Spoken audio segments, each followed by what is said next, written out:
वह चुपचाप चम्मच को अपने जूते के तलवे पर रगड़ता है जब तक कि वह गंदा नहीं हो जाता। फिर बिना किसी शक के वह गार्ड को बुलाता है और बताता है कि उसका चम्मच गंदा हो गया है, उसे एक नया चाहिए। उसके बगल में खड़ा साथी भी तुरंत उसकी बात समझ जाता है और वही मांग करता है। दोनों की गंभीरता देखकर जेल के गार्ड को कोई संदेह नहीं होता और वह उनकी बात मान लेता है। लेकिन यही उसकी लापरवाही एक महानतम जेल ब्रेक की शुरुआत करने वाली है। जब दोनों बड़े आत्मविश्वास के साथ रिसेप्शन पर पहुंचते हैं तो साथी जानबूझकर गार्ड से बात करने लगता है और जैसे ही गार्ड का ध्यान उनकी ओर खींचा जाता है, पुरुष जल्दी से नए चम्मच को उठाता है। लेकिन किसी को यह नहीं पता चलता कि उसने वास्तव में 2 चम्मच लिए हैं। लेकिन केवल एक चम्मच के सहारे भागना काफी नहीं है, उसे और भी बेहतर उपकरण बनाने की जरूरत है। अगले दिन उसने 20 मिठाइयों की कीमत पर एक अनुभवी पुराने कैदी से कुछ सहायक सामान मंगवाया, लेकिन भागने के लिए यह अभी भी काफी नहीं था। उन्हें एक और विस्तृत योजना बनानी थी। पहली बात यह थी कि कैसे जेल के गार्ड की अचानक जांच से बचना है। अगर उन्हें पकड़ लिया गया तो वेंटिलेशन पाइप को तोड़ने के गंभीर परिणाम होंगे। दूसरी बात यह थी कि कमरे की जांच के दौरान कैसे गार्डों की नजरों से बचना है। चालाक आदमी जल्दी ही एक उपाय सोच लेता है। कुछ रंग और अखबार लेकर वेंटिलेशन ग्रिल की तस्वीर बनानी है और फिर उसे किसी चीज से ढक देना है। छिपने के लिए कमरे की जांच आसान है। वे एक नकली सिर बनाने के लिए अखबार का इस्तेमाल कर सकते हैं और उसे बिस्तर पर रख सकते हैं। अंधेरे में गार्डों के लिए असली और नकली में अंतर करना मुश्किल होगा। लेकिन एक और बड़ी समस्या है, जेल एक द्वीप पर बनी है और भागने के बाद उन्हें इस जलमरू मध्य को कैसे पार करना है। क्योंकि तुम कपड़ों की दुकान में काम करते हो, तुम लोग कुछ बारिश के कोट बना सकते हो और एक अन्य साथी जो नाई की दुकान में काम करता है वह कुछ बाल ला सकता है। लेकिन उसी दिन जेल में एक खास घटना हुई। जेल के अधीक्षक ने जब कमरे की जांच की तो अनजाने में एक नाखून काटने वाला एक कैदी के कमरे में गिरा दिया। इसलिए उसने पास खड़े गार्ड से दरवाजा खोलने के लिए कहा। जब वह नाखून काटने वाला उठाने गया तो उसे अनजाने में एक कैदी द्वारा बनाई गई पेंटिंग मिली, जिससे उसे अपमानित महसूस हुआ और उसने तुरंत उस कैदी से चित्रकारी का अधिकार छीन लिया और उसकी सभी पेंटिंग्स को जबरदस्ती ले लिया। मेरे पास केवल पेंटिंग्स हैं, मुझे खेद है डग। वह पूरी तरह से निराश हो गया था। उसे गाड़ी चलाते समय लापरवाही से एक व्यक्ति को टक्कर मारने के कारण जेल की सजा मिली थी। यह एक साधारण सड़क दुर्घटना थी, लेकिन दुर्भाग्यवश वह व्यक्ति एक पुलिस वाला था, इसलिए उसे 99 साल की सजा सुनाई गई। उसकी उम्र में जेल से बाहर आने का दिन देखने की उम्मीद नहीं थी और अब एक पेंटिंग के कारण उसकी एकमात्र शौक भी छिन गई थी। उस दिन उसने चुपचाप एक चीज एक आदमी की जेब में डाल दी, फिर जेल के गार्ड से एक कुल्हाड़ी मांगी, ये कहते हुए कि वह एक मेज और कुर्सी बनाना चाहता है। लेकिन अगले ही पल उसने गार्ड के सामने अपनी उंगली काट दी। गार्ड इस अचानक के दृश्य से इतना डर गया कि वह जमीन पर गिर पड़ा। आखिरकार मजबूरन ले जाया गया और पुरुष ने उसके कटे हुए अंगूठे को समेटा, फिर अपनी जेब को छुआ जिसमें एक फूल मिला। ये फूल द्वीप के दूसरी तरफ से आया था, जो स्वतंत्रता का प्रतीक था और उसने विश्वास किया कि वह निश्चित रूप से भाग निकलेगा और स्वतंत्रता प्राप्त करेगा और वह हमेशा इस फूल को अपने पास रखेगा। जब वह इस जेल में आया था तो उसने अपनी देखभाल की थी, लेकिन उसी दिन जेल अधीक्षक ने इस फूल को देख लिया जो कैदियों द्वारा उगाने की अनुमति नहीं थी और उसने बिना किसी संकोच के उसे चूर चूर कर दिया, जिससे पास खड़े पुराने कैदी को दिल का दौरा पड़ा। सीधे उसकी जान चली गई। जेल के अधीक्षक की एक बात और पुराने कैदी की मौत ने पुरुष के भागने के इरादे को और मजबूत कर दिया। लेकिन भागने के ठीक एक दिन पहले अधीक्षक अचानक आकर छापे की जांच करने लगा। उसे लगता था कि पुरुष भागने की योजना बना रहा है, लेकिन उसने बिस्तर को पूरी तरह से खंगाला और कोई संदिग्ध चीज नहीं पाई। हालांकि वह चालाक आदमी तुरंत संगीत बॉक्स पर ध्यान केंद्रित करता है और उसके पीछे वेंटिलेशन ग्रिल है। वह पहले बॉक्स की जांच करता है। पुरुष बहुत तनाव में था। उसे डर था कि गार्ड को पता न चल जाए कि वह ग्रिल नकली है, लेकिन उसकी पेंटिंग इतनी यथार्थवादी थी कि जेल के अधीक्षक को यह समझ में नहीं आया। में देर रात तक लगे रहना। बुधवार मंगलवार की सुबह उन्हें जल्दी से कार्रवाई करनी होगी, नहीं अगर वे पीछे छूट गए तो फिर कोई मौका नहीं मिलेगा। पुरुष पहले चम्मच को 2 टुकड़ों में तोड़ता है, फिर नाखून काटने वाले को खोलता है और उसके ऊपर की फाइल से सिक्के को पाउडर में पीसता है। फिर वह आग जलाता है। छाई ने चम्मच के हैंडल और फाइल को जोड़ दिया और तेज आग की गर्मी में सिक्कों का पाउडर जल्दी ही पिघलने लगा। थोड़ी देर में उसने सफलतापूर्वक वेल्डिंग कर ली और एक उपयोगी उपकरण बना लिया। अब प्रयोग करने का समय था। उसने अपने पास खड़े साथी को चौकसी करने के लिए कहा कि जब गार्ड आए तो वह सीटी बजाकर उसे चेतावनी दे। उसकी सेल में एक वेंटिलेशन पाइप था। पहले उसने नाखून काटने वाले उपकरण से एक हिस्सा खोदा था, लेकिन उसे अच्छा परिणाम नहीं मिला, इसलिए उसने एक नया उपकरण बनाया और सच में यह नाखून काटने वाले उपकरण से कहीं ज्यादा सुविधाजनक था। लेकिन जब वह खोदने में व्यस्त था, अचानक गार्ड आ गया और उसके पास खड़ा साथी सो गया। एक अन्य काले कैदी ने गार्ड से बात की, जिससे उसका साथी जाग गया। वह सीटी बजाना नहीं जानता। उसने जल्दी से मेज से एक कप उठाया और बार के साथ टकराने लगा। वह आदमी सतर्क था। उसने गार्ड के कदमों की आवाज सुनी और तुरंत उस छिद्र को ढकने के लिए कुछ चीजें लगा दी।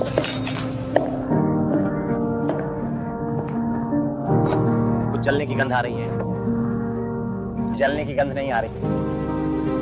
नरक मेरी कल्पना का काम होना चाहिए, जो रात में सच में प्रतिभाशाली हो गया है। वह लगातार अपने साथी से बात कर रहा था, लेकिन उसकी ध्यान नीचे के उपकरण पर था। अगर यह पकड़ा गया तो परिणाम भयानक होंगे। अच्छी बात यह है कि गार्ड ने ध्यान नहीं दिया और जब वह चला गया तो आदमी ने अपने साथी को चेतावनी दी कि उसे चौकसी रखनी चाहिए। फिर उसने दीवार खोदना जारी रखा, लेकिन थोड़ी देर बाद उसने देखा कि वेंटिलेशन ग्रिल पर एक पिन है, जिसे निकालने के लिए उसे एक उपकरण की जरूरत थी। अगले दिन वह फिर से लकड़ी के काम की दुकान की ओर जा रहा था। जेल के गार्ड अनजान थे। उसने अपनी जेब से छेनी से मिट्टी बाहर निकाली, उसे लकड़ी का जूता बनाया ताकि विस्फोट के दोनों ओर लगे बोल्टों को खोलने के लिए उसका इस्तेमाल कर सके। मेटल डिटेक्टर निरीक्षण से बचने के लिए ऊनी कपड़ा। 150 पाउंड का व्यक्ति जेल प्रहरी की जांच का इंतजार कर रहा था। उसने सचेत लकड़ी के टुकड़े निकाल लिए और कहा कि वह इनका इस्तेमाल अपने कपड़े टांगने के लिए करता है। जब मैंने मेटल डिटेक्टर मेटल किनारे रखा तो कपड़े आसानी से फिसल गए। मैं मेटल डिटेक्टर के जरिए मेटल क्यों ले जाऊं? आखिरकार गार्ड ने लकड़ी के जूते को ले लिया, लेकिन वास्तव में उसने जूते के तलवे के नीचे एक और चीज छिपा रखी थी जो केवल एक बहाना था। आदमी ने लकड़ी के चूरा को पिन पर फंसाया और फिर उसे बस अपने पैर से धकेलना था। इसके बाद उसने लोहे की ग्रिल को आसानी से हटा दिया और तुरंत अपना सिर बाहर निकाला और देखा कि अंदर विभिन्न पाइप जुड़े हुए हैं। इन पाइपों के साथ उसे एक रास्ता मिल जाना चाहिए।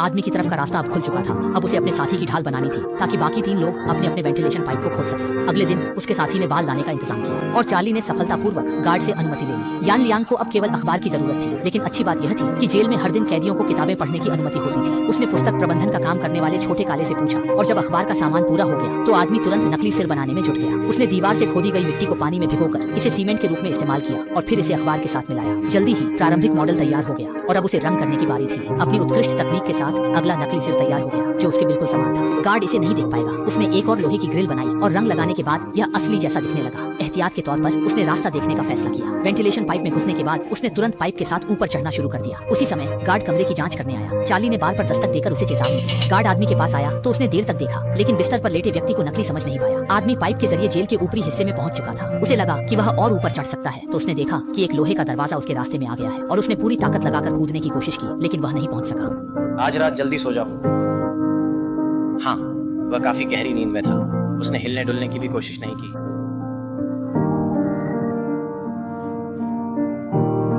जब वह झुककर पुलिस पैटर्न उठाने लगा, उसने आदमी के बिस्तर पर एक नजर डाली। बाल कुछ ठीक नहीं लग रहे हैं, इसलिए उसने बढ़ाकर छूने की कोशिश की। क्यों? हाँ, क्या हुआ? अगले दिन खाने के समय उसने पिछले रात की स्थिति अपने साथियों को बताई और सभी की प्रगति के बारे में चर्चा की। भावनाएं भी ठीक हैं। चार्ली अभी भी दीवार को खोद रहा है। बाकी दोनों ने पहले ही नकली सिर बना लिए हैं। उसने तय किया कि वह आज रात जॉन के साथ फिर से देखेगा। रात को वे जल्दी से पाइप के जरिए चढ़ गए। एक दूसरे की मदद से जब आदमी ने फेंस पर पहुंचने में सफलता पाई तो उसने देखा कि लोहे का दरवाजा कुछ बड़े धातु के कवर से फिक्स किया गया है, जिसे केवल मानव शक्ति से हटाना संभव नहीं है। उन्हें एक ड्रिल और तार की जरूरत है। यहाँ एक सॉकेट है, लेकिन जेल से ये चीजें लाना तो लगभग असंभव है। अगर कैदी के पास एक अतिरिक्त धातु का टुकड़ा भी हो तो गार्ड उसे जवाबदेह ठहराएंगे। बात तो छोड़िए ड्रिल जैसी भागने की अद्भुत चीज की, लेकिन उपाय हमेशा कठिनाइयों से अधिक होते हैं। अगले दिन के वाद्य यंत्र की कक्षा में आदमी ने अनजाने में देखा कि कक्षा में एक इंजन है, लेकिन उसके पास न तो ड्रिल बिट है और न ही तार। इसलिए उसने फिर से उस पुराने कैदी से मदद मांगी। इस बार कीमत यह थी कि उसे अपने सभी मिठाइयां उसे देनी होंगी, लेकिन एक और समस्या थी कि उसे गार्ड के सामने इंजन को कैसे वापस लाना है। आप बिल्कुल नहीं सोच सकते कि उसने क्या किया। वह बेखौफ होकर इंजन को अपने वाद्य यंत्र के डिब्बे में रख देता है। उसके साथी उसे पागल समझते हैं, क्योंकि अगर वह पकड़ा गया तो उसकी जान को खतरा हो सकता है। HoloLens। एक नजर डालना चाहता हूँ उन मामलों में से एक जब उसने सुना कि गार्ड जांच करने वाले हैं। चार्ली ने आदमी की ओर देखे बिना सवाल किया, क्या वाद्य यंत्र के डिब्बे में सिर्फ वाद्य यंत्र नहीं है? वह व्यक्ति चुप हो गया। फिर उसने सभी उपकरण प्राप्त कर लिए और ड्रिल को असेंबल करने के बाद दोनों ने कार्रवाई शुरू की। वह फिर से लोहे के दरवाजे पर चढ़ गया और फिर अपने पैरों से फेंस को पकड़कर अपने शरीर को स्थिर किया।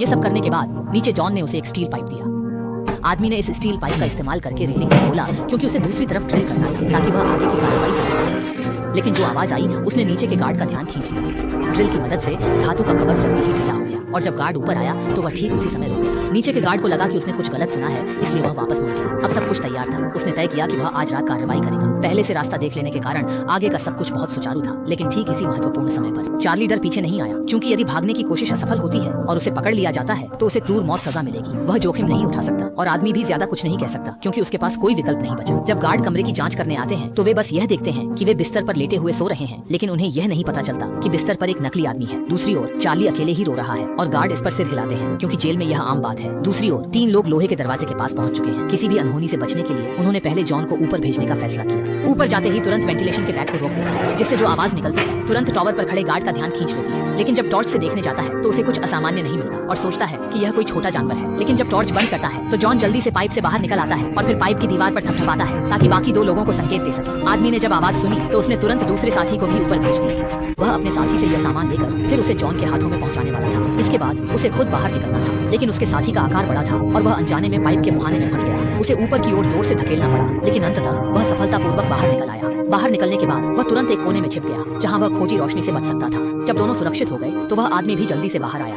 इस समय दूसरी ओर चार्ली ने अंततः साहस जुटाया और जोखिम उठाने का फैसला किया। लेकिन क्या अब भी देर नहीं हो गई? तीनों ने देखा कि मौका सही है तो तुरंत अपने सामान लेकर भागने लगे। खोजी रोशनी लगातार उन पर चमक रही थी। वे तब नहीं मिले जब वे रात के अंधेरे में गायब हो गए और सुरक्षित हुए तो एक आदमी वेंटिलेशन होल को देखा, लेकिन चार्ली का कोई निशान नहीं था। उसे आगे बढ़ने के अलावा कोई विकल्प नहीं था। उन्होंने जीवन जैकेट पहनने के बाद नीचे की ओर चढ़ना शुरू किया। ध्यान देना था, शुरुआत में सब कुछ ठीक चल रहा था। वे सेल के बाहर थे। जीवन जैकेट फटने से बचाने के लिए तारों की बाट पार करते समय एक व्यक्ति पहले गया, बाकी दो बाद में जैकेट फेंकेंगे। आदमी पहले चढ़ गया। उसकी गति बहुत तेज थी क्योंकि उनके पास समय बहुत कम था। इस समय दूसरी ओर चार्ली भी सफलतापूर्वक लोहे के दरवाजे तक पहुंच गया, लेकिन वह अकेले ऊपर नहीं पहुंच सकता था। उसे पछतावा हुआ कि उसे उस समय थोड़ा साहसी होना चाहिए था और सबके साथ भागना चाहिए था, लेकिन अब सब कुछ तय हो चुका था। जल्दी ही तीनों ने तारों की बाड़ को पार किया और जेल के बाहरी हिस्से की ओर बढ़ने लगे। थोड़ी देर बाद वे एक जंगल में पहुंच गए और आगे की सड़क पार करके समुद्र के किनारे पहुंच गए। उन्होंने जल्दी से जीवन रक्षक नाव निकाली और तीनों की मेहनत से वे जल्दी ही उसे खुलाने लगे। अब बस जीवन जैकेट पहनना है, जीवन रक्षक नाव पर बैठना है और इस जल मरुमध्य को पार करना है। हालांकि ठंडी समुद्री पानी ने उन्हें कांपने पर मजबूर कर दिया, लेकिन स्वतंत्रता उनके सामने थी। उन्हें किसी चीज का डर नहीं था। कुछ घंटों बाद आशा का प्रतीक सूरज उगने लगा और जेल के गार्ड ने कमरों की जांच शुरू की, लेकिन जब वह उस आदमी के पास पहुंचा तो उसने देखा कि वह अभी तक नहीं उठा है। यह